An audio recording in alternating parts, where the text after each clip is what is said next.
भारत के अलावा इन 7 देशों की भी है अपनी रामायण। वाल्मीकि से भी 100 साल पहले लिखी गई थी ये कहानी। दोस्तों, रामायण हिंदुओं का एक पौराणिक महत्वपूर्ण ग्रंथ है जिसे हिंदुओं द्वारा बेहद प्यार और सम्मान दिया जाता है।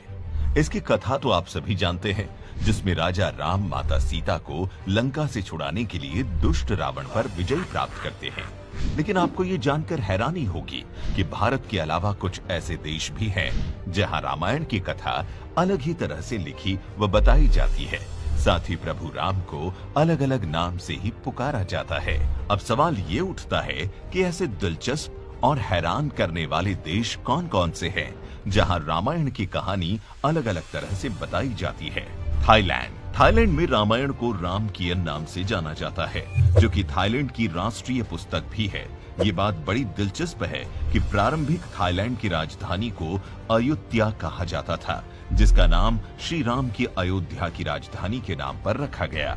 थाईलैंड में रामायण के अनुसार थाईलैंड के राजा खुद को श्री राम के वंशज बताते थे और मानते भी थे। इसके अलावा वहां के अंतिम शासक वंश को राम भी कहा जाता है।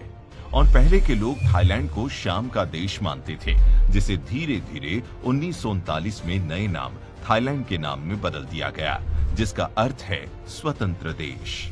आश्चर्य की बात यह है कि थाईलैंड में रामायण की कथा बहुत अधिक उपयोग में लाई जाती है और यही उसकी प्रसिद्धि का कारण भी है। इतना ही नहीं, ईसा के बाद की शुरुआती शताब्दियों में एक नहीं बल्कि कई राजाओं को राम नाम दिया गया। इससे पता चलता है कि प्रभु राम की महिमा सबसे ऊपर है। इसके अलावा रामायण के विभिन्न नाटकीय रूपों और रामायण पर आधारित नृत्य का आयोजन थाईलैंड में विभिन्न दक्षिण पूर्व एशियाई देशों जैसे इंडोनेशिया, मलेशिया, कंबोडिया आदि में किया जाता है। बर्मा, रामायण को बर्मा में यमयान कहा जाता है, जिसे वहां के लोगों द्वारा बर्मा का राष्ट्रीय महाकाव्य माना जाता है, जिसे यम जद्दाव अर्थात राम जात का भी कहा जाता है।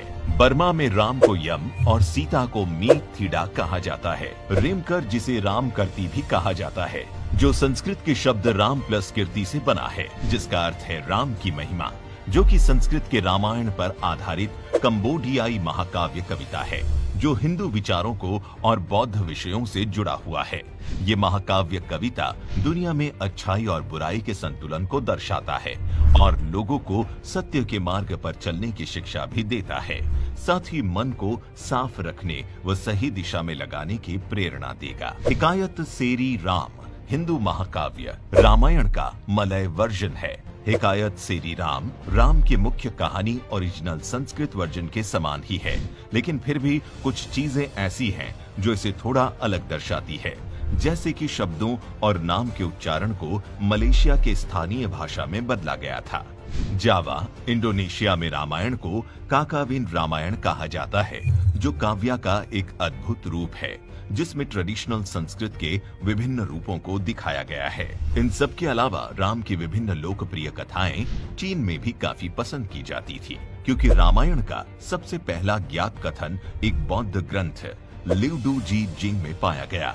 चीनी समाज पर रामायण का प्रभाव वहां के एक बंदर राजा सुवोंग की लोकप्रिय लोक कथाओं से साफ साफ पता चलता है, जिसे रामायण के हनुमान के समान बताया जाता है। बताया जाता है कि इटली में पुरातात्विक खुदाई में जब प्राचीन इटालियन घरों की दीवारों पर विभिन्न चित्रों की खोजबीन की गई, तो पता चला कि वे चित्र रामायण की कथा पर आधारित है। जैसे कि कुछ चित्रों में 2 पुरुषों के साथ पूंछ वाले व्यक्तियों को दिखाया गया है, जिनके कंधों पर धनुष और बाण है, जबकि एक महिला उनके बगल में खड़ी है, जिन्हें राम, लक्ष्मण, सीता और उनकी वानर सेना के रूप में बताया जाता है। आपको बता दें कि ये पेंटिंग 7 ईसा पूर्व की है। दोस्तों, अगर आप भी पौराणिक कथाओं से जुड़े किसी दिलचस्प व रहस्य भरी घटना के बारे में जानते हैं या किसी ऐसे देश का नाम जानते हैं, तो हमें नीचे कमेंट करके जरूर बताएं।